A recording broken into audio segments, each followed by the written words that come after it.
HoopsOnLane.com Fan Podcast, Episode 36, Michigan State Postgame. Hoops on Lane Fan Podcast is sponsored by About Face Cosmetic Therapy Center, because basketball season is also laser hair removal season.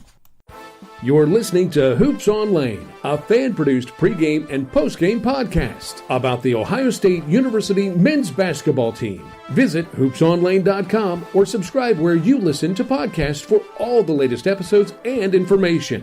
Now here's your host, Dave Horning.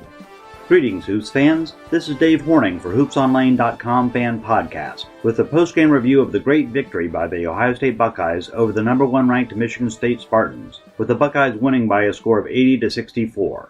Wow. This was a great team victory and a great individual performance by Keita Bates-Diop, who scored a career-high 32 points, making 2 of 4 three-point shots, 12 of 21 from the field, and 6 of 7 free throws. What impressed me most was that Keita came out early on Ohio State's second possession and showed that he wanted the ball and that he wanted to carry the Buckeyes as their leader. Michigan State scored the first 5 points, but Keita Bates-Diop scored on Ohio State's second and third possession with mid-range jumpers. It looks like Ohio State's strategy was not to rely on the three-point shot. The Buckeyes were patient on offense and often passed up the three-point shot for higher percentage mid-range jumpers. In fact, Ohio State only shot 15 three-pointers all game and made 7 for 47%. Michigan State shot 25 three-pointers over the course of the game, but also only made 7 for 28%. This was a key statistic. Michigan State took the early lead and led by 11-4 just 3 minutes into the game, but then went on a cold streak. Ohio State went on an 11-point run to take the lead at 15-11, capped by a nice three-point shot by Keita Bates-Diop. Give credit to the Buckeyes defense, who did an excellent job of blocking out on defensive rebounds. Michigan State was all too often a one-shot-and-done offense, something they are not used to. But Ohio State would not be outmuscled by the Spartans. A significant play happened at around the 10-minute mark when Nick Ward drove across the lane and forced a shot up against Caleb Wesson. Wesson had just been called for a foul on the defensive end when he outright pushed Nick Ward away from the rebound. The referees did not allow blatant physicality by either team, but the Buckeyes were not going to be outmuscled by the Spartans. On the next play, when Nick Ward put his head down and drove it into Caleb Wesson's chest, Caleb Wesson did not give ground, and Ward bounced off backwards, and there was no foul called. Ward was forced to shoot an off-balance prayer that missed badly. This was a good sign. Michigan State was not going to outmuscle the Buckeyes. Micah Potter gave Caleb Wesson some rest on the bench, but picked up too many fouls too quickly. 4 fouls in 4 minutes of playing time. At times, it was Kyle Young playing center to give Caleb Wesson the time on the bench he needed to avoid foul trouble. With the score tied at 29, it was Young who poked the ball away from Nick Ward and allowed Keita Bates-Diop to get the steal and the slam dunk on the fast break that put the Buckeyes up for good at 31-29 with 1 minute 14 seconds left in the first half.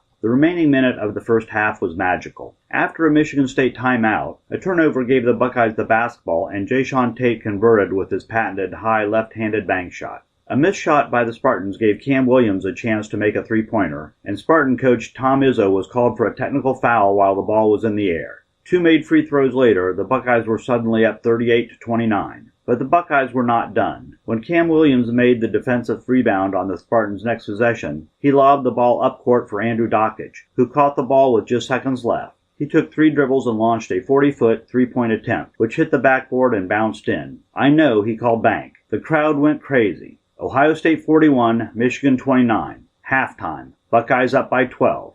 Coming up next, I'll describe the play in the second half. Hello, Hoops fans. This is Cassie Loggins for About Face. I'm licensed by the State Medical Board of Ohio to provide laser hair removal services. We've been offering laser hair removal since 1999, which makes us the longest continuously operating laser hair removal center in Columbus. What do basketball fans have in common with laser hair removal, you might ask?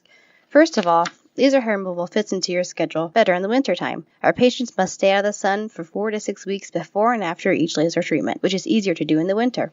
Basketball season is laser hair removal season. Ask about our $50 off special for Hoops fans. Call us today at 614-457-0448. That's 614-457-0448. We're conveniently located at 1918 Bethel Road. With Ohio State controlling the ball at the start of the second half, the Buckeyes ran a beautiful clear-out for Cam Williams on their first possession. Caleb Wesson made a great pass on a backdoor cut, and Williams was able to make the slam dunk for an easy start to the second half. Great coaching, great execution, great pass. Ohio State was not going to back down at the start of the second half. Cam Williams hit a three on the next possession, and Ohio State's lead was now 15 at 46-31. The Buckeyes were great on rebounding, giving the Spartans just one shot. When Keita Bates-Diop made a jumper at the 15-minute mark, Ohio State led 61-40, and the Buckeyes would not let the Spartans make any significant run the rest of the game. When Michigan State cut the lead to 14 with 6.5 left, it was Caleb Wesson with a great assist to Keita Bates-Diop on a drive to the basket. The pass was the shortest assist pass of the season, just a flick that traveled 1 foot to Keita as he ran past, caught, and dunked the ball in one motion. It was a great play by both players. It answered the Spartans and signaled that the Buckeyes were not going to roll over. Caleb Wesson neutralized Nick Ward with the help of a double team, like the one the Buckeyes used against Wisconsin's Ethan Happ. Ward had 10 rebounds, but also had 3 turnovers and only 3 points. Caleb Wesson scored 8 points and 5 assists, and often looked good down low against the more experienced Ward. There were other telling statistics that showed the great play of the Buckeyes. Only 6 turnovers compared to Michigan State's 12. 15 assists for the Buckeyes against just 13 for the Spartans, who had 30 in their last game against Maryland. The Buckeyes also gathered 6 steals and 4 blocks, many steals coming as a result of help against those Spartans trying to drive the paint. It was a great performance by Keita Bates-Diop, who stepped into the limelight and introduced himself to a national audience as a serious player. C.J. Jackson was also stellar, scoring 14 points on 6 of 11 shooting, including 2 of 3 on three-pointers. We'll forgive him for missing a layup in the second half on a fast break basket since Keita Bates-Diop picked up the loose ball and scored on the craziest play of the game. Overall, it was a great team victory by a group that played together and beat a team of all-stars. Michigan State has serious talent, but we may not have to play them again this year as there is no road game at East Lansing this year. Ohio State now joins Purdue at the top of the Big Ten standings. Both teams are 4-0. From here on in, every game will be hard-fought and fun to watch. There are still season ticket packages available for the remaining Big Ten games. Don't miss the fun. Fill up the shot. This is Dave Horning for HoopsOnLane.com Fan Podcast. Go Bucks!